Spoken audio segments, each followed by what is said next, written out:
25 de agosto de 2021, quarta-feira, e nós estamos começando o nosso de olho no mercado. O mini índice no pregão de hoje, ele teve um leve movimento de alta, tá? Mas ele está prestes a atingir as médias aí de 220 períodos, tá? Para quem fez o meu curso Fundamentos de Análise Técnica, que inclusive está em promoção na Udemy por apenas R$ 27,90, de R$ 69,90 por R$ 27,90, tá? Sabe que médias móveis são suportes e resistências dinâmicos, tá? E então, resistências são barreiras que são formadas diante do preço em movimentos de alta, tá? São barreiras que tentam impedir o preço de subir. Resistências. Suportes se encontram abaixo do preço e são barreiras que tentam impedir o preço de cair, né? E neste caso que nós temos, né, além das duas médias do gráfico diário, e são duas médias clássicas, tá? O que isso quer dizer? São duas médias móveis que o mercado utiliza. Hoje mesmo eu publiquei um texto, né, falando da a Femi Sapien, né, uma quant trader, que numa entrevista ela disse que indicadores técnicos eles são auto-realizáveis, né, são autoprofecias. Por quê? Porque todo mundo, né, conhece determinado indicador e aí acaba se comportando de acordo com a leitura do indicador, tá? Então, se todo mundo sabe que médias móveis são resistências importantes, então acaba que a força compradora abaixo dessas médias ela vai ser baixa, tá? Então você pode ver que, embora os preços nos 60 minutos do mini índice romperam o topo anterior, ele rompeu e já perdeu força, tá? Não teve aí um rompimento aí com uma alta considerável, né? Até porque também temos uma média de 200 períodos no gráfico de 60 minutos, tá? Então essa alta aqui não é uma coisa fácil. No DMI nós temos ainda DI- acima do DI+, indicando tendência de baixa, né? E o ADX ainda está em 48, que é um nível muito alto, tá? No gráfico diário, a banda de Bollinger, elas estão ainda em processo de compressão, né, se comprimindo. Então o preço ele pode ainda permanecer nessa região em que ele está. Você pode ver que o candle de hoje foi um doji, uma espécie de candle de dúvida, onde o corpo dele é pequeno, que ele quase que praticamente fechou na mesma região de abertura, né? Ele caiu no primeiro momento e aí depois ele recuperou e ele teve uma leve alta, né? Não tão expressiva assim, né? Então, embora a gente olhe para os 60 minutos, né, e você não vê essa média aqui, ó, em 121.444, que é onde está a média de 20, né? Ela está aqui, né? E ela é a referência para muitos trades, principalmente os trades automáticos, né? Os algo trades, os trades aí, os swing trades feitos pelos robôs, tá? Eles têm a média de 20 períodos aí como referência importante, e a média de 200, né? Essa aqui é a média de 200. Eu falei média de 20, não, é média de 200.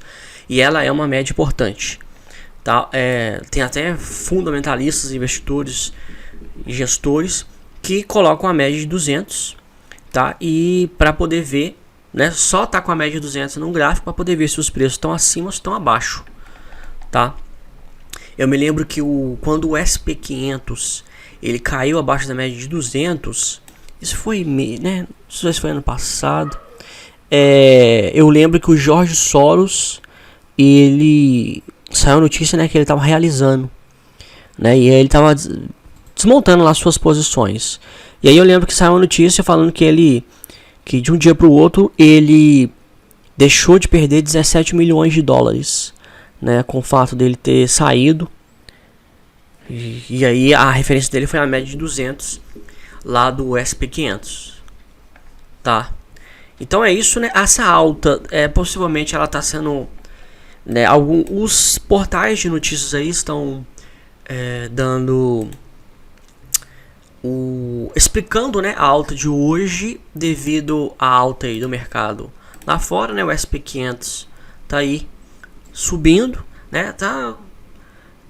Não tá subindo assim com aquela relevância ainda, né? Com muito volume, né? O ADX ainda tá em 21, né? Então o ADX ainda tá abaixo. Ele acaba de confirmar, né? Acaba de romper o topo anterior. Então ele tá meio devagar depois de ele ter ido abaixo da média de 20, tá? Então assim, geralmente ele vem abaixo da média de 20, aí ele faz uma correção na média de 20 e volta a subir. E aí esta janela aqui é a melhor janela de oportunidade, tá? O povo fica tentando pegar depois de rompimento. Acontece que você pegar depois de um rompimento, vai ter muita pressão vendedora aqui e o pivô de alta não foi confirmado.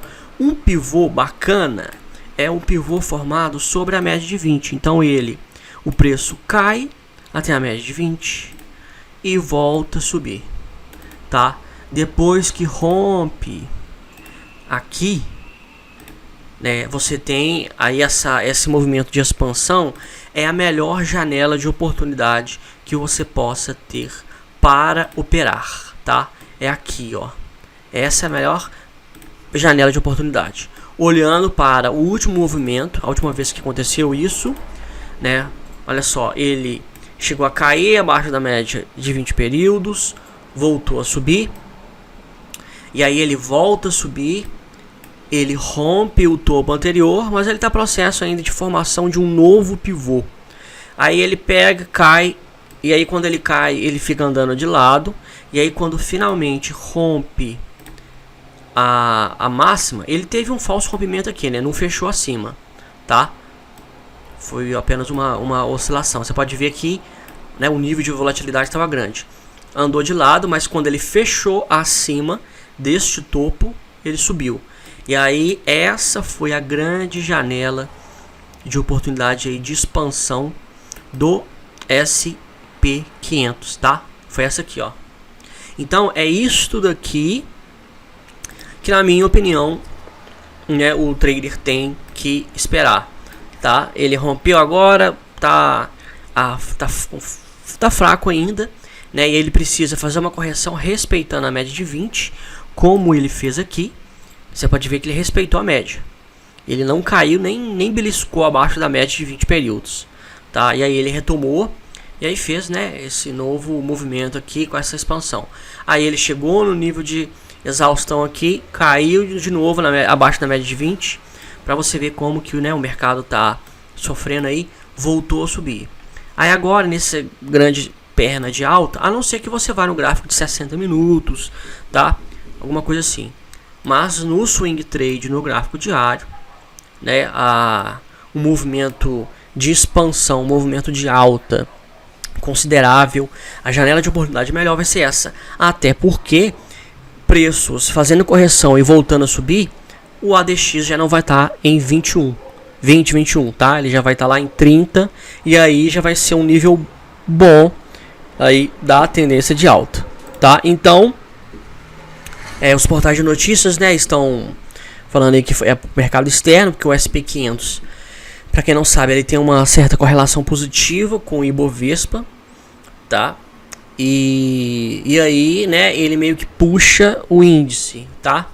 Então essa puxada aí, o crédito dessa puxada é o mercado externo, né? A tendência de baixa do gráfico diário continua, DI menos acima do DI mais e etc, etc, tá? Geralmente quando o preço toca na média de 20, o DI menos ele chega a tocar no DI mais, tá? Olha só, aqui nos 60 minutos, né? Olha só, eles tocaram, eles se embolaram aqui em cima do ADX para agora voltar a subir, né? E o ADX está abaixo também, 22, aqui no gráfico de 60 minutos do mini índice, tá? Ou seja, não está mostrando uma força que a gente consiga, né? Uma força que vai nos dizer que os preços vão conseguir romper a média de 200. Até porque a banda de Bollinger dos 60 minutos ela está muito aberta, tá? E quando tem força, ela está fechada e os preços eles vêm e empurram a banda de Bollinger para cima, tá? Não é o caso do que está ocorrendo. O dólar, embora o dólar ele perdeu a média de 20 do gráfico diário e 200 do gráfico de 60 minutos, não é pra, assim, ele volta dentro da região de consolidação, igual eu falei ontem, tá? A volatilidade é muito grande, você pode ver, olha só, ele em várias ocasiões, né, ele fechou abaixo, as duas aqui, ó, ele chegou a fechar abaixo da média de 20 para voltar a subir. Então, assim, dólar vive uma volatilidade imensa, tá? Volatilidade imensa, né? E aí é o seguinte, né? Essa queda não é reversão. Ontem mesmo eu expliquei, né? No vídeo de ontem, não é reversão, tem que formar pivô e tal. E eu mostrei que dólar tá dentro da região de consolidação. Né? Se a gente pegar aqui, ó, a última região de suporte é aqui, tá? E aí ele deveria tocar na média de 20. Ontem eu falei, ó, o pregão de amanhã, que é hoje, o dólar precisa subir. Dólar não subiu. E aí eu falei, dólar voltando a cair, ele volta para dentro da região de consolidação. Ele volta não, ele se mantém na região de consolidação e ele permanece sem tendência. Dólar simplesmente está sem tendência, tá? Quem opera através do método seguidor de tendência está fora de dólar, pelo menos no swing trade. E eu te falo até que no day trade também o camarada tá perdendo dinheiro, tá? Porque essas oscilações loucas aqui, ó, né, ele vem abaixo da média de 20. Aí o camarada já acha que a posição é vendedora. Aí ele surpreende e volta a subir, como ele fez aqui embaixo. Então, assim, é uma volatilidade absurda, né? O Banco Central entra vendendo, aí joga o dólar para baixo e tudo mais. Só que o mercado, quando chega aqui, ó, em 5,10, o mercado tá achando o dólar barato. Quando chega em 5, nesse último patamar aqui, ó, na verdade aqui foi 4,95, 4,94. O mercado fica louco, tá? O mercado fica louco comprando dólar. Então, a gente precisa, né? A gente tem modelos através de indicadores técnicos, né, através que fazem parte da análise técnica, só que a gente tem que analisar também o cenário econômico, tá? E o cenário econômico ele não está nada favorável. Inclusive eu falei no estudo que eu publiquei agora à tarde que duas coisas aconteceram agora à tarde que eu acho que são fatores aí que vão impedir a bolsa de subir. O primeiro o governo federal, ele decretou lá que todos os órgãos federais, né, todos os prédios da administração pública federal, eles entraram agora obrigatoriamente no racionamento de energia. Então é aquela, se o governo ele não conta que os reservatórios estão baixos e está havendo uma crise hídrica, né, essa decisão dele de ter forçado os próprios prédios do governo federal de fazerem um racionamento, isso já mostra para o mercado que o Brasil já está vivendo uma crise hídrica. E também o presidente do Banco Central, ele falou que essa crise hídrica ela é um dos fatores que pode aí aumentar a inflação, tá? O Paulo Guedes, o ministro, ele tem tentado aí, né, falar que está tudo nos conformes, está tudo sob controle, mas nós já estamos vivendo uma inflação aí de 8%, acima do que o mercado esperava, tá? O Brasil ele entrou aí num período aí, né? Ele entrou no menor inflação histórica, tá? Os juros aí foram os menores juros da história do Brasil desde quando começou a coletar, né? A compilar, né? Os juros. E aí o mercado achava que isso ia prolongar. Por quê? Até por conta também da pandemia, tá? A economia estando ruim, com os juros baixos, e isso ia levar o capital para investimento, né? Para que o investidor possa multiplicar o seu capital, rentabilizar, na verdade a expressão certa é rentabilizar o seu capital, ele tinha que sair da renda fixa, né? E aí foram mais de Se eu não me engano, são mais de 3 ou 4 milhões já de CPFs na bolsa, tá? De pessoas físicas, né? Antes os juros era de 12% ao ano, 10% ao ano e tal. E aí chegou a patamares aí de 3, 4%. E aí o pessoal migrou, né, da renda fixa para renda variável. E entrou, né, mais de 3 milhões de CPFs para a bolsa de valores. E aí isso é uma quantidade imensa de capital que entra na bolsa, que vai para as empresas, né, e que ajudam as empresas, né, a se manter, a investir e etc.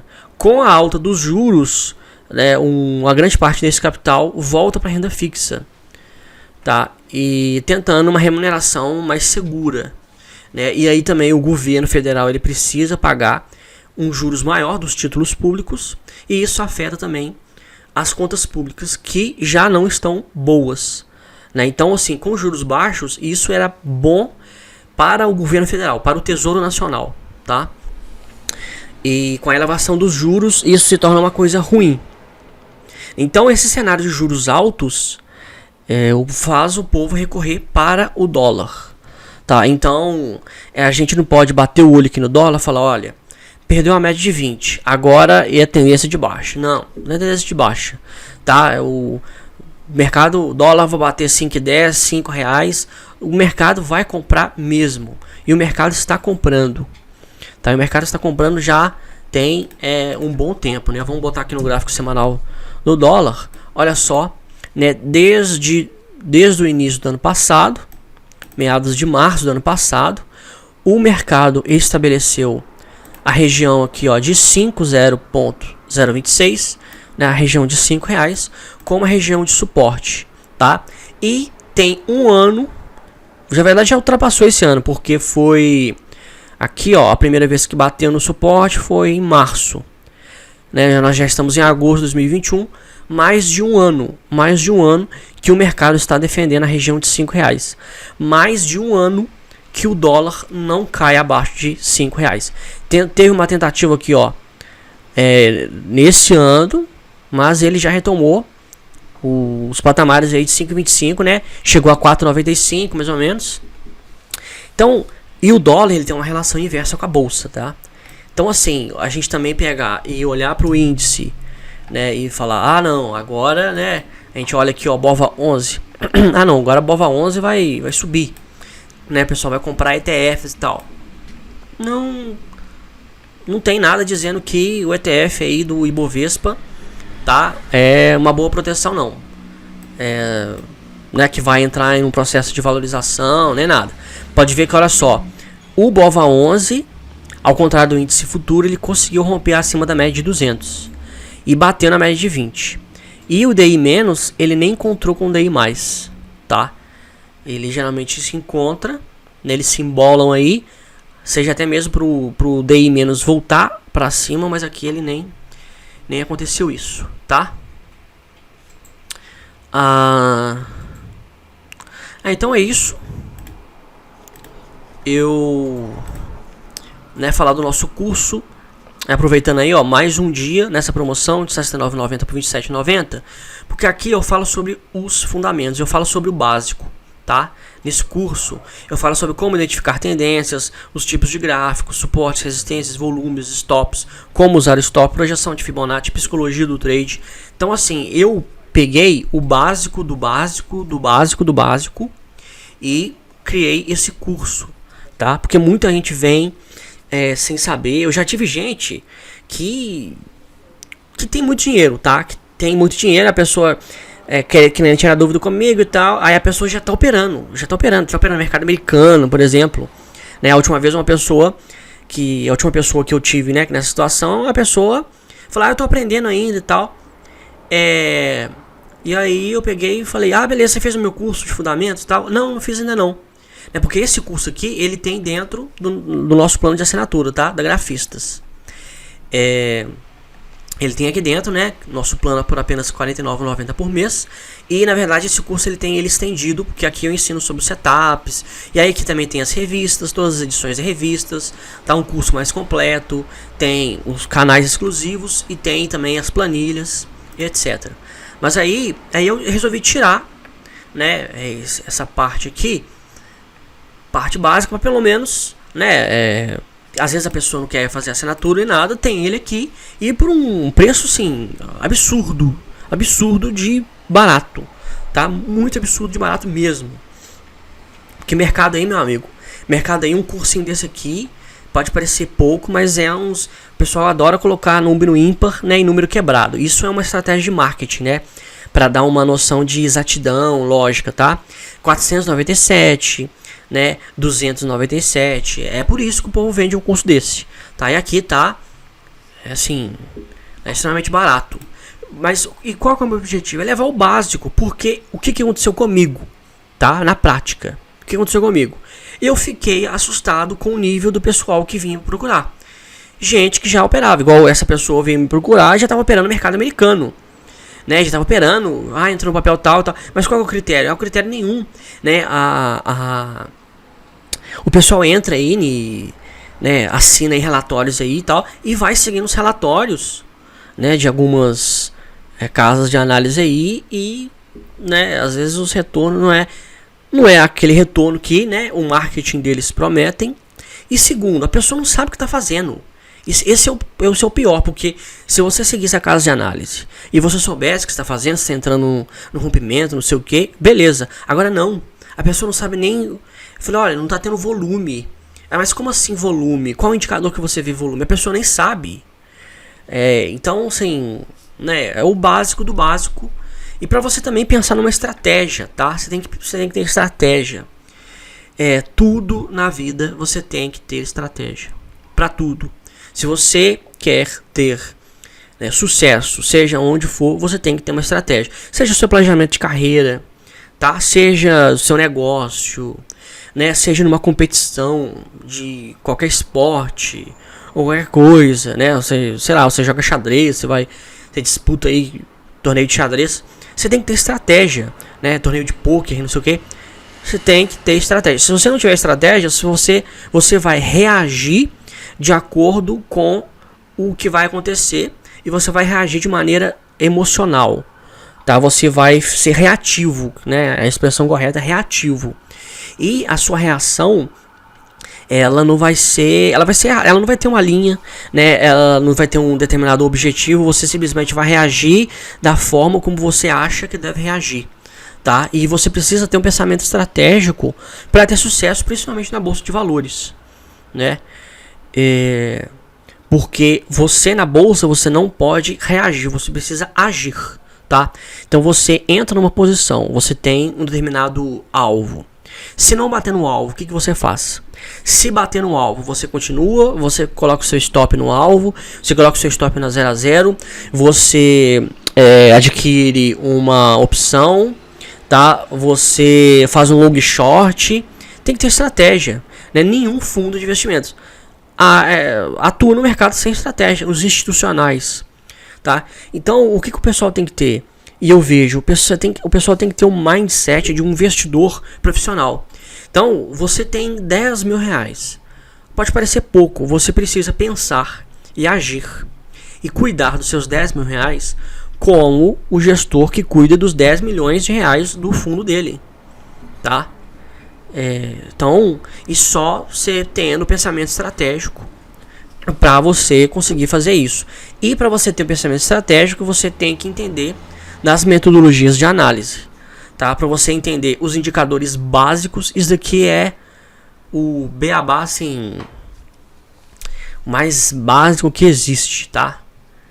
É quase que matemática do pré-primário, da análise técnica. Porque sem saber isso, sem saber uma projeção de Fibonacci, por exemplo, né, como é que você vai saber que confirmou o pivô? Até onde vai essa expansão, esse movimento de expansão? Acabou de confirmar o pivô. Aí o camarada vem, né, perguntando pra mim, e eu falo, olha, basta você projetar o pivô. Aí ele primeiro não sabe o que é pivô, e segundo, como assim projetar o pivô? Aí quando você ensina, a pessoa fala, nossa, eu não sabia que você conseguia projetar os preços e tudo mais. Eu falei, é ferramenta, entendeu? Da metodologia de análise técnica. Então, os fundamentos você tem que dominar, tá? E tá aí a oportunidade, ok? Então, vou ficando por aqui. Qualquer dúvida, né, só fazer aí nos comentários que estarei respondendo a todos. Um abraço e, se Deus quiser, até amanhã.